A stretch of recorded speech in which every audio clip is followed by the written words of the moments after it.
عید بولتے ہیں اللہ تبارک و تعالی سے دعا اور نیک فالی کرتے ہوئے کہ یا باری تعالی یہ دن عظمتوں والے خوشی والے یہ بار بار ہماری زندگی میں لوٹ کر کے آتے رہیں۔ یہ جو عیدوں کا مسئلہ ہے، اسلام کے اندر 2 ہی عیدیں ہیں، یاد رکھیے۔ ابھی آپ سنیں گے اس عید پر بھی نماز عید کا خطبہ، پچھلی عید پر بھی سنا تھا۔ دونوں خطبوں کے اندر یہ لفظ آتا ہے کہ نبی پاک صلی اللہ علیہ وسلم ارشاد فرمایا کہ اسلام کے اندر، دین کے اندر 2 عیدیں ہیں۔ ایک عید الفطر ہے جو 1 شوال کو ہوتی ہے، اور ایک عید الاضحیٰ ہے جو 10 ذو الحجہ کو ہوتی ہے۔ اس کے علاوہ جو باقی عیدیں ہیں وہ لوگوں کی اپنی بنائی ہوئی ہیں، یاد رکھیے۔ عیدیں جو اللہ نے بنائی ہیں وہ یہی 2 ہیں، اور یہ عیدیں شروع ہوئی ہیں سن ہجری کے پہلے ہی سال میں۔ حضور صلی اللہ علیہ وسلم جب مدینہ طیبہ ہجرت کر کے تشریف لائے تو اہل مدینہ کچھ دن بطور تہوار کے مناتے تھے۔ کوئی بھی تہوار ہوتا ہے وہ اس قوم کے تصورات، اس قوم کے نظریات، اس قوم کے عقائد اور ان کی قومی تہذیب کا عکاس ہوتا ہے۔ اب ہم اگر تہذیب کا اپنا کوئی بھی تہوار منائیں گے، اس میں اگر اسلامی روایات، اسلامی عقائد، اسلامی تصورات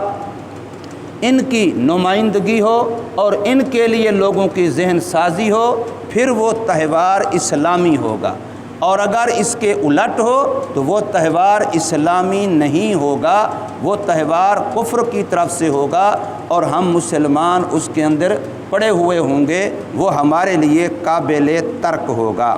تو پہلی ہی سال ہجری کے پہلے ہی سال میں یہ عیدیں شروع ہوئی ہیں، اور یہ بات سنن ابو داؤد شریف جو ہماری سیاستہ کی کتاب ہے اس کے اندر حدیث پاک ہے، اس میں یہ بات موجود ہے۔ تو حضور صلی اللہ علیہ وسلم نے یہ جو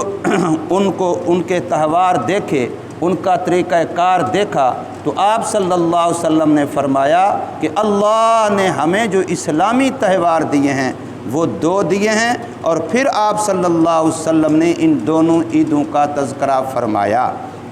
اس لیے مسلمانوں کو اپنے تہوار نبوی تعلیمات کے مطابق منانے چاہیے، تاکہ مسلمان رمضان مبارک میں جو خواہشات کو ترک کر کے رمضان گزارتے رہے، اب اس کے بعد وہ عید مناتے ہیں، اس کے بعد وہ عید مناتے ہیں، خوشی کرتے ہیں، اور اللہ سے اس عظمت والے دن کے بار بار آنے کی تمنا کرتے ہیں۔ اسی طریقے سے 10 ذو الحجہ کو جو ملت ابراہیمی اور اسوہ خلیلی کا دن ہے، کہ ہمارا دین دین ملت ابراہیمی والا ہے، اور ہم ہی حضرت ابراہیم علیہ السلام کے صحیح معنوں میں جانشین ہیں، اس لیے ہم ان کے تہواروں کے اور ان کی زندگی کے جو یادگاریں ہیں ان کے صحیح معنوں میں وارث ہیں۔ اس لیے ہم اس موقع پر 10 ذو الحجہ کو بھی عید مناتے ہیں، اور اس عید کی جو رات ہوتی ہے وہ اتنا قیمتی ہے، چاہے وہ اس چھوٹی عید کی رات ہو یا اس بڑی عید کی رات ہو۔ یاد رکھیے سنن ابن ماجہ ہماری سیاستہ کی کتاب ہے، اس کے اندر حضرت ابو امامہ رضی اللہ تعالی عنہ سے روایت ہے، حضور نبی پاک صلی اللہ علیہ وسلم فرماتے ہیں من قام لیلۃ العیدین لم یمت قلبہ یوم تموت القلوب، او کما قال علیہ الصلاۃ والسلام، فرمایا جس بندے نے دونوں عیدوں کی راتوں کو عبادت کا قیام کیا تو اس کا دل کبھی مردہ نہیں ہوگا۔ ایسے دن میں بھی جب لوگوں کے دل مر جائیں گے، لوگوں کے دل مردہ ہو جائیں گے، لیکن عید کی راتوں میں عبادت کرنے والے کا دل ہمیشہ زندہ رہے گا، ایمانی طور پر، قلبی طور پر اس کو حیات جاوداں نصیب ہو جائے گی۔ اور اس کے ذریعے کے لیے نبی پاک صلی اللہ علیہ وسلم نے عید کی راتوں کی عبادت کو ارشاد فرمایا ہے۔ عیدوں کے موقعوں پر عام طور پر ہم لوگ شتر بے مہار ہو جاتے ہیں، وہ جی خوشی کا دن ہے، یہ بھی کرو وہ بھی کرو، اور کرتے کرتے ہم اللہ سے اور موت سے غافل ہو جاتے ہیں، ایسے خوشی میں پڑ جاتے ہیں۔ کئی سے کئی آپ دیکھیں گے، کبھی کہیں کوئی میچ ہو رہے ہیں، کہیں کوئی فلاں پروگرام ہو رہا ہے، وہاں فنکشن ہو رہا ہے، کئی سے کئی نوجوانوں نے، مردوں نے، عورتوں نے اپنے اپنے علاقوں کے لحاظ سے پروگرام بنا لیتے ہیں عید پر، تو وہ سارے پروگرام تقریباً ایسے ہوتے ہیں جو اللہ اور اللہ کے رسول صلی اللہ علیہ وسلم کی تعلیمات سے ہٹ کے ہوتے ہیں اور انسان کو موت سے اور زندگی کے مقصد سے غفلت میں ڈالنے والے، غافل کرنے والے ہوتے ہیں۔ اس لیے ہمارے چونکہ یہ تہوار اللہ اور اللہ کے رسول صلی اللہ علیہ وسلم کی تعلیمات کی عکاسی کرنے والے ہوتے ہیں، تو ہم نے ان دنوں میں بھی غفلت سے بچنا ہے، سنن اور مستحبات کا لحاظ رکھنا ہے۔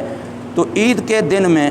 خصوصاً یہی جو بڑی عید ہے، اس کے دن کے جو مستحب اعمال ہیں ان میں سے پہلے نمبر پہ یہ ہے کہ شریعت کے مطابق اپنی آرائش کرنا، کہ شریعت کے دائرے کے اندر رہتے ہوئے اپنے آپ کو سنوارنا، اپنی زینت اور خوبصورتی صفائی کرنا، یہ پہلی عید کی گویا کہ سنت ہے۔ نمبر 2 غسل کرنا، نمبر 3 مسواک کرنا، نمبر 4 عمدہ اور اچھا لباس پہننا، چاہے وہ نیا ہو یا پرانا ہو، جو اللہ نے اپنی وسعت اور طاقت کے مطابق دیا ہے، اپنے پاس موجود لباس اور جوڑوں میں سے جو عمدہ اور اچھا ہو اس کو زیب تن کرنا اور خوشبو لگانا۔ نمبر 6 جلدی اٹھنا، عید والے دن عام روٹین کے مطابق سے جلدی صبح کو نیند سے بیدار ہونا، اٹھنا، یہ مستقل ایک سنت ہے اور اس پر مستقل ثواب ملتا ہے۔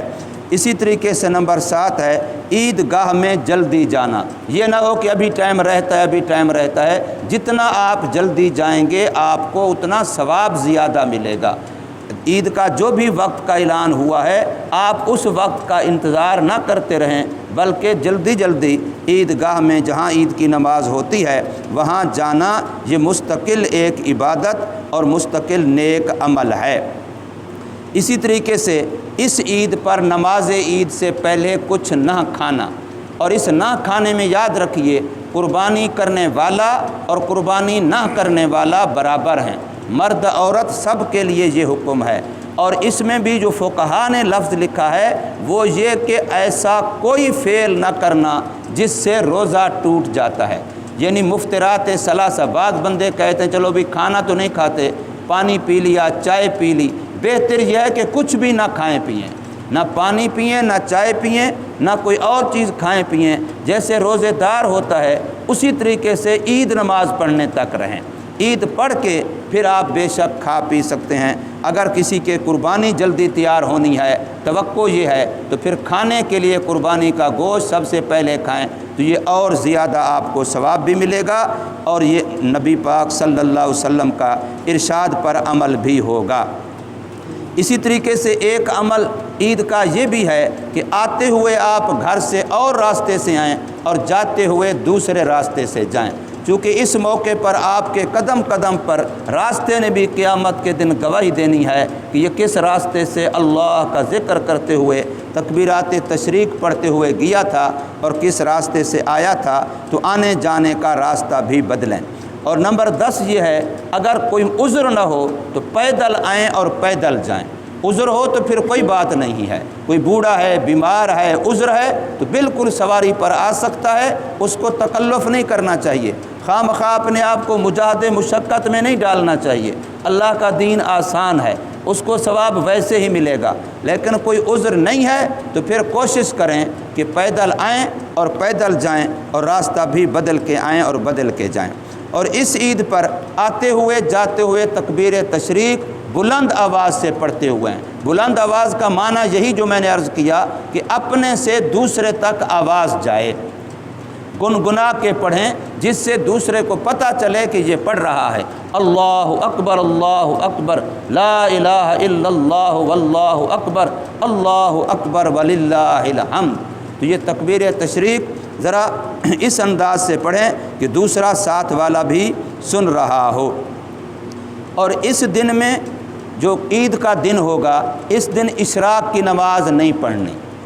اشراق کی نماز نہیں پڑھنی، اس لیے کہ ہم نے اپنی مرضی نہیں کرنی میرے بھائی، ہم نے رسول اللہ صلی اللہ علیہ وسلم کی سنت کو دیکھنا ہے۔ حضور نے ارشاد فرما دیا نہیں ہے تو نہیں ہے۔ حضرت علی رضی اللہ تعالی عنہ سے ایک بندے نے آ کر کے کہا کہ فلانا بندہ فلانی جگہ پر عید نماز سے پہلے کا وقت ہے، وہ اشراق کے نفل پڑھ رہا ہے۔ فرمایا جاؤ اسے مسجد سے نکال دو اور اسے کہو کہ تو بدعت کر رہا ہے، یہ کام ابو القاسم محمد صلی اللہ علیہ وسلم نے نہیں کیا۔ اس لیے ہم کہتے ہیں کہ دین عقل کا نام نہیں ہے، دین نقل کا نام ہے، جو ہمارے اللہ سے ہمیں منتقل ہو کے آیا ہے، جو ہمارے رسول اللہ صلی اللہ علیہ وسلم سے ہمیں منتقل ہو کے آیا ہے، ہم نے اسی پر عمل کرنا ہے، اپنے عقل کے گھوڑے نہیں دوڑانے۔ ہاں البتہ عید نماز ہو جائے بعد میں آپ چاشت کی نماز پڑھیں، بالکل جائز ہے، ٹھیک ہے، اس میں کوئی حرج کی بات نہیں ہے۔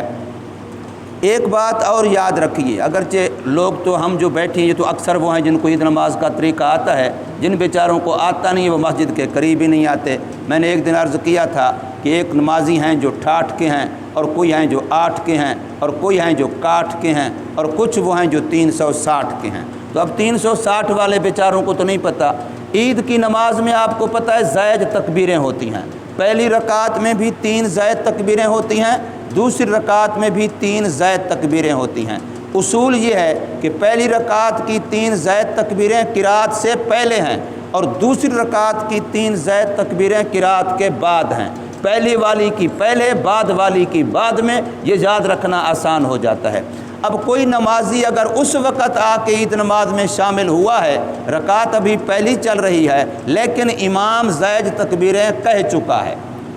اب وہ قرات میں شروع ہے، اب وہ الحمد شریف پڑھ رہا ہے یا اس کے بعد والی سورت پڑھ رہا ہے، اب آ کر کے ایک بندہ نماز عید میں شامل ہوتا ہے، تو اب اس شامل ہونے والے کی جو تکبیریں زائد رہ گئی ہیں اس کا حکم یہ ہے کہ یہ آتے ہی اللہ اکبر کہتے ہی، نیت کرتے ہی، فوراً ہی دل میں، یعنی ہلکی آواز میں، زبان سے آواز دوسرے تک نہ جائے، وہاں تکبیریں کہہ لے۔ یہ 3 دفعہ اللہ اکبر والی تکبیر تو کہے گا ایک جو تکبیر تحریمہ ہے نماز میں شامل ہونے کی، اس کے علاوہ 3 دفعہ اللہ اکبر کہہ لے، لیکن ان میں ہاتھ نہیں اٹھائے گا، ان کے اندر رفع یدین نہیں کرے گا، صرف 3 دفعہ اللہ اکبر کہہ کے اب امام کی قرات کو سننے لگ جائے گا، پھر رکوع سجدے میں امام کے ساتھ شامل ہو جائے گا۔ اور اگر ایک مقتدی اس وقت آیا کہ جب پہلی رکعت ہو چکی تھی، اب وہ دوسری رکعت میں آ کے شامل ہوا ہے، چاہے دوسری رکعت میں جس وقت بھی آ کر کے ملا ہے، دوسری رکعت کی چونکہ زائد تکبیریں تو ہونی ہیں آخر میں، وہ تو رکوع کے ساتھ جا کے ہونی ہیں، اب وہ اس سے پہلے کسی وقت دوسری رکعت میں آ کے شامل ہوا ہے، تو اب یہ بندہ دوسری رکعت کی تکبیریں تو امام کے ساتھ کہہ لے گا، لیکن جب پہلی رکعت کے لیے کھڑا ہوگا امام سلام پھیر دے گا، اس کی رکعت رہتی ہے، اس نے کھڑا ہو جانا ہے رکعت پڑھنے کے لیے، تو اب عام طور پر جو طریقہ تھا وہ یہ تھا کہ پہلی رکعت کی تکبیریں وہ قرات سے پہلے تھی، لیکن اس نے اب تکبیریں قرات کے بعد کہنی ہیں۔ اس نے جب کھڑے ہو کے پہلی رکعت قضا کرنی ہے جو امام سے رہ گئی تھی، تو اب اس نے کھڑے ہونے کے بعد جو ثنا اور اس کے بعد تعوذ تسمیہ، اس کے بعد سورۃ فاتحہ اور قرات کرنی ہے۔ اب رکوع سے پہلے اس نے زائد تکبیریں کہہ کے پھر رکوع میں جا کے سجدہ کر کے قاعدہ کر کے اپنی نماز پوری کرنی ہے۔ تو یہ طریقہ جو ہے صحیح طریقہ اور مسنون طریقہ ہے۔ اس کے علاوہ بھی بہت سارے مسائل و احکام ہیں، وہ بندے کو ضرورت کے مطابق پوچھ لینے چاہیے، معلوم کر لینے چاہیے۔ اللہ تبارک و تعالی ہمیں عمل کی توفیق عطا فرمائے۔